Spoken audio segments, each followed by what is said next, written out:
Jeremias, chapter 10. Hear the word which the Lord speaks to you, house of Israel. The Lord says, Don't learn the way of the nations, and don't be dismayed at the signs of the sky, for the nations are dismayed at them. For the customs of the peoples are vanity. For one cuts a tree out of the forest, the work of the hands of the workman with the axe. They deck it with silver and with gold. They fasten it with nails and with hammers, so that it can't move. They are like a palm tree, of turned work, and don't speak. They must be carried, because they can't move. Don't be afraid of them, for they can't do evil, neither is it in them to do good. There is no one like you, Lord. You are great, and your name is great in might. Who shouldn't fear you, King of the nations? For it belongs to you. Because among all the wise men of the nations, and in all their royal estate, there is no one like you. But they are together brutish and foolish, instructed by idols.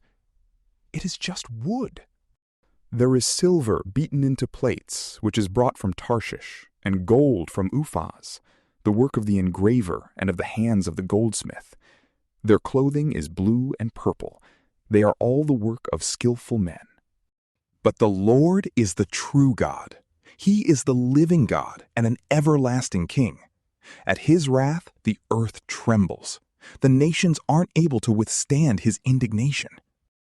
You shall say this to them: The gods that have not made the heavens and the earth will perish from the earth and from under the heavens.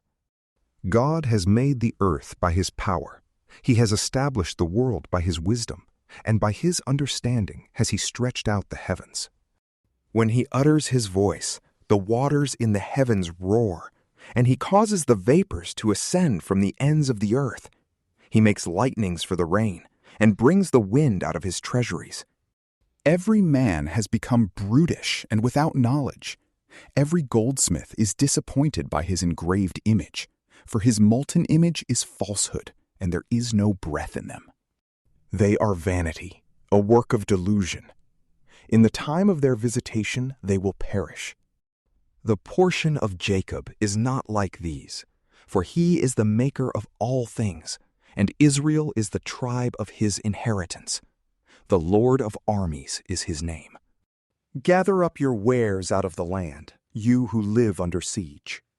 For the Lord says, Behold, I will sling out the inhabitants of the land at this time, and will distress them, that they may feel it. Woe is me because of my injury. My wound is serious. But I said, Truly this is my grief, and I must bear it. My tent has been destroyed, and all my cords are broken. My children have gone away from me, and they are no more. There is no one to spread my tent any more, to set up my curtains. For the shepherds have become brutish, and have not inquired of the Lord. Therefore they have not prospered, and all their flocks have scattered. The voice of news, behold, it comes, and a great commotion out of the north country, to make the cities of Judah a desolation, a dwelling place of jackals. Lord, I know that the way of man is not in himself. It is not in man who walks to direct his steps. Lord, correct me, but gently, not in your anger, lest you reduce me to nothing. Pour out your wrath on the nations that don't know you, and on the families that don't call on your name, for they have devoured Jacob. Yes, they have devoured him, consumed him, and have laid waste his habitation. From PrayLamp, peace be with you.